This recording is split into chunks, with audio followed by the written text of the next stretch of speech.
आज की वीडियो में हम लोग एक ऐसी लड़की को देखेंगे जिसका सपना ब्यूटी क्वीन बनने का होता है। ब्यूटी क्वीन बनने के रास्ते में उसे बहुत से लोगों के रातें रंगीन करनी पड़ती है। वो इस धंधे में इतना आगे चली जाती है कि वो एक कॉल गर्ल बन जाती है।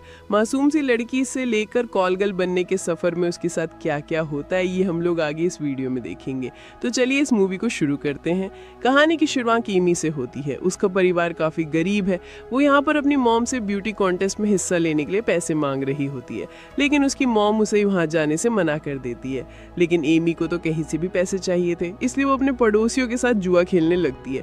जुआ खेलते हुए एमी काफी पैसे जीत जाती है, लेकिन एमी को और भी पैसे चाहिए थे। अब एमी अपने कपड़े उतारने लगती है और वो कहती है अगर तुम लोग मुझे और भी पैसे दोगे तब मैं अपने सारे कपड़े उतार दूंगी। लेकिन उन लड़कों के पास और भी पैसे नहीं थे। इसके बाद एमी अपने जीते हुए पैसों को लेकर यहाँ से चली जाती है और वो अपनी ब्यूटी कॉन्टेस्ट में हिस्सा लेती है। लेकिन एमी जब वहाँ चल रही होती है तभी उसका सैंडल टूट जाता है और वो नीचे गिर जाती है। तब सभी लोग उस पर हंसने लगते हैं, जिसकी वजह से एमी काफी दुखी हो जाती है। इसके बाद वो वॉशरूम में जाकर रोने लगती है। तभी एमी के पास एक डिमेट्री नाम का आदमी आता है। वो एमी से बातें करके उससे दोस्ती करता है।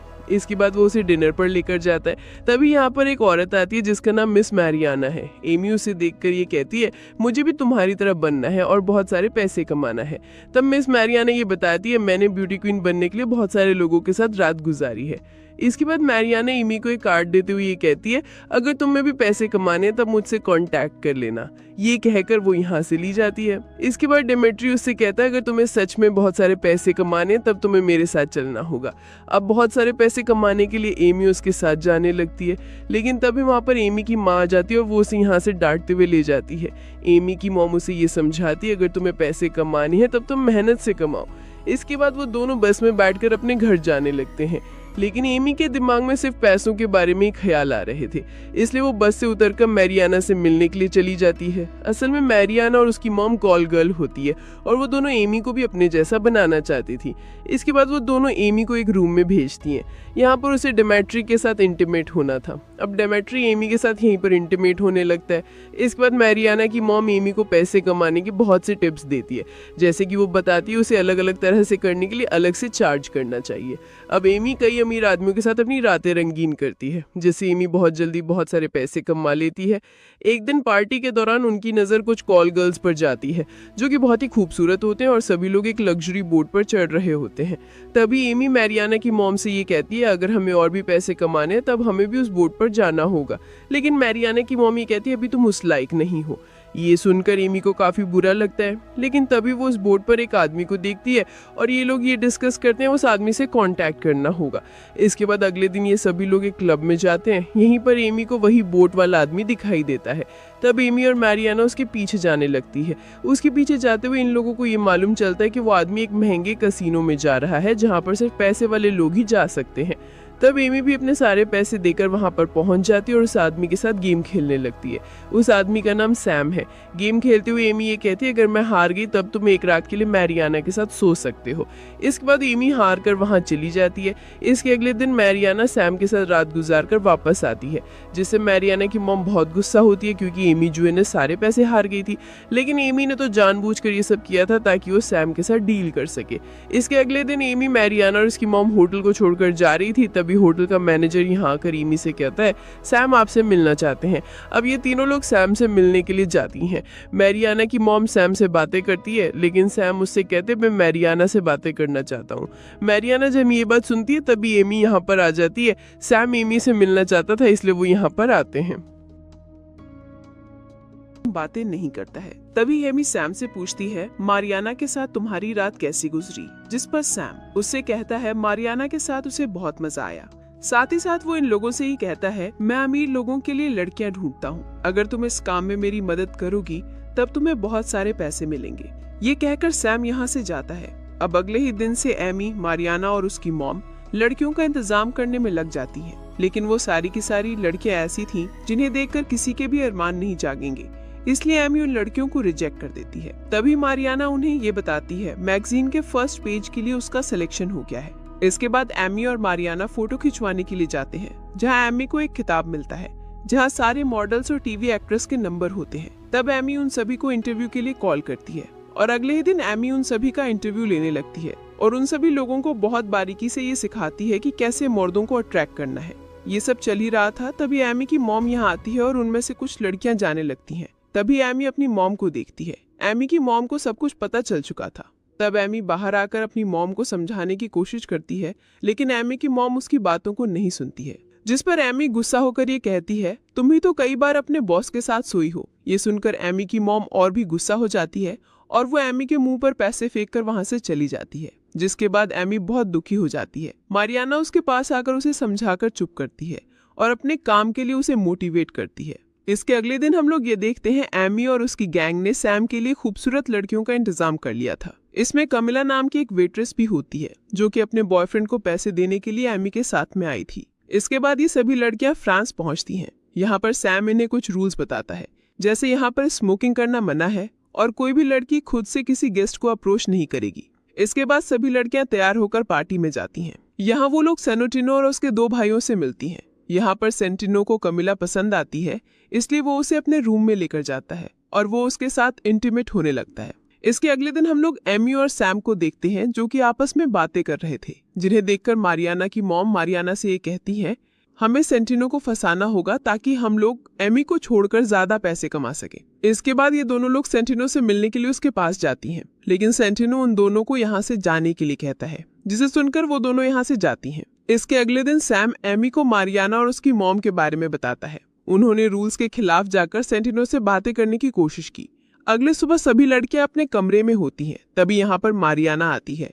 उसकी हालत बहुत खराब होती है क्योंकि इंटीमेट होने के दौरान उसे टॉर्चर किया गया था। इसके बाद सेंटिनो एमी को उसके पास बुलाता है। वो कहता है, मैं तुम्हारे काम से बहुत खुश हूँ, इससे तुम हमारे होने वाले पार्टी के लिए ऐसे ही 50 लड़कियों का इंतजाम करो। लेकिन वो मारियाना और उसकी मॉम को अपने साथ लाने से मना कर देता है। इधर एमी मारियाना और उसकी मॉम के साथ में मिलकर लड़कियों का इंतजाम करने में लग जाती है और सेंटिनो की बातों को उन दोनों को नहीं बताती है। इसके बाद वो तीनों एक पेंटिंग शो में जाती हैं, जहां एमी बार्टिक नाम के एक लड़के से मिलती है जो कि पेंटिंग्स बेचकर गरीबों की मदद किया करता था। एमी को ये देखकर बहुत अच्छा लगता है क्योंकि वो भी पहले बहुत गरीब थी, इसलिए वो गरीब होने का दर्द जानती थी। अब एमी बहुत सारे पैसे देकर उस पेंटिंग को खरीदती है, जिससे उन दोनों के बीच में अच्छी दोस्ती हो जाती है। फिर एमी बार्टेक के घर में जाती है, जहां उसे ये मालूम चलता है कि बार्टेक की फैमिली घोड़ों का बिजनेस करती है।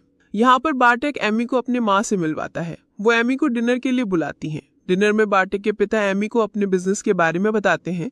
इस दौरान एमी के पास में बार बार मैसेज आ रहा था, जिसे देखकर बार्टेक के पिता को उस पर शक होता है। इसके अगले दिन हम लोग ये देखते हैं एमी और मारियाना की माँ के बीच में लड़ाई हो जाती है। गुस्से में एमी बताती है, सेंटिनो ने तुम्हें और तुम्हारी बेटी को पार्टी में ले जाने से मना किया है, जिसे सुनकर वो एमी और कलवा को घर से निकाल देती है। इसके बाद वो दोनों बार्टेक के घर में जाती हैं। इसके दिन एमी और कला मिलकर 50 लड़कियों का इंतजाम करते हैं। अब एमी उन सभी लड़कियों को लेकर दुबई पहुंच जाती है।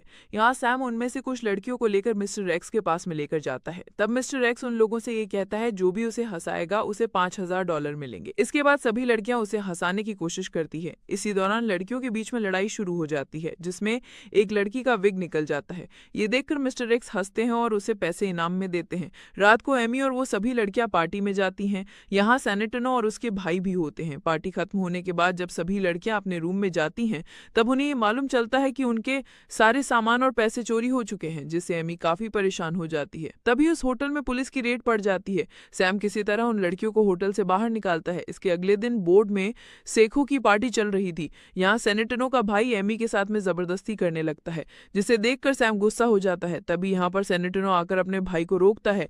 इसके बाद सैम एमी को अपने रूम में ले जाकर वहां जो भी हुआ उसके लिए माफी मांगता है। अब एमी सैम के साथ में वहीं पर इंटीमेट होने लगती है। जब सारी लड़कियां वापस जाने लगती हैं, तभी बार्टेक वहां आकर एमी को अपने साथ लेकर एक बीच पर जाता है और एमी को शादी के लिए प्रपोज करता है। इसके बाद वो दोनों वहीं पर इंटीमेट होने लगती हैं। इसके बाद हमें कुछ सालों बाद का सीन दिखाया जाता है। यहाँ एमी के हाथ में एक बच्चा होता है। उसने बार्टेक के साथ में शादी कर ली है और ये बच्चा उसी का है। तभी वो टीवी में कमिला की मौत के बारे में सुनती है। एक दिन सैम घोड़ों का व्यापारी बनकर एमी से मिलने के लिए आता है। एमी सैम से पूछती है, तुम यहाँ क्यों क्यों आए हो, जिस पर सैम उसे ये बताता है दुबई के प्रिंस एक पार्टी ऑर्गेनाइज कर रहे हैं और वो दोबारा तुमसे काम करवाना चाहते हैं। तब एमी कहती है अब मेरी एक फैमिली है और मैं उस दलदल में दोबारा नहीं जाऊंगी। सैम ये सुनकर वहां से चला जाता है। एक दिन मारियाना और उसकी मॉम एमी से मिलने के लिए आते हैं। वो लोग एमी को पार्टी में आने के लिए कहते हैं, लेकिन एमी उन्हें भी मना करती है। इसके बाद एमी जब अपने घर में जाती है तब टीवी पर उसका और डेमिट्री का वीडियो चल रहा था, जहां वो दोनों इंटीमेट हो रहे थे। बाता के पिता को सब कुछ पता चल गया था, इसलिए वो अपने घर से एमी को निकाल देते हैं। इसके बाद एमी परेशान होकर मारियाना और उसकी मॉम के पास में जाती है। इसके बाद वो उन दोनों के साथ में कुछ लड़कियों को लेकर दुबई चली जाती है। दुबई में वही आदमी बादशाह बन चुका है जिसने एमी के साथ में जबरदस्ती करने की कोशिश की थी। वो एमी के दिए हुए चोट के निशान भी दिखाता है। इसके बाद एमी जल्दी से मारियाना और उसकी मॉम के पास में जाकर उन्हें यहाँ से निकलने के लिए कहती है, लेकिन मारियाना की मॉम उससे ये कहती है हमें तो ये पता था कि सेनेटनो मर चुका है और उसका भाई यहाँ का बादशाह है और उसी के कहने पर हम लोग तुम्हें यहाँ लाए हैं। ये सुनकर एमी जल्दी से यहाँ से निकलती है और वो भागते हुए एक रेगिस्तान में पहुंच जाती है, लेकिन बादशाह के आदमी यहाँ आकर उसे पकड़ लेते हैं। इसके बाद वो लोग एमी को ले जाकर एक रूम में बंद कर देते हैं जहाँ बादशाह उसके साथ दरिंदगी करता है, जिससे उसकी हालत बहुत खराब हो जाती है। वहां से वापस आने के बाद एमी अपनी बेटी से मिलने के लिए जा रही होती है, लेकिन तभी पुलिस वाले उसे पकड़ लेते हैं क्योंकि कमिला की मौत एमी की वजह से हुई थी और इसका पता कमिला के बॉयफ्रेंड ने पुलिस को दिया था। अब एमी को जेल हो जाती है। कुछ सालों के बाद एमी जेल से छूट जाती है और वो अपने मॉम के शॉप में काम करना शुरू कर देती है और ये मूवी यहीं पर खत्म हो जाती है। ऐसे ही मूवीज के लिए आप हमें टेलीग्राम और इंस्टाग्राम पर फॉलो कर सकते हैं, जिसका लिंक डिस्क्रिप्शन में दिया हुआ है। और मूवी अच्छी लगी हो तब एक लाइक जरूर कर देना और ऐसे ही वीडियोस के लिए मेरे चैनल जरूर सब्सक्राइब कर लेना। तो मिलते हैं हमारे नेक्स्ट वीडियो।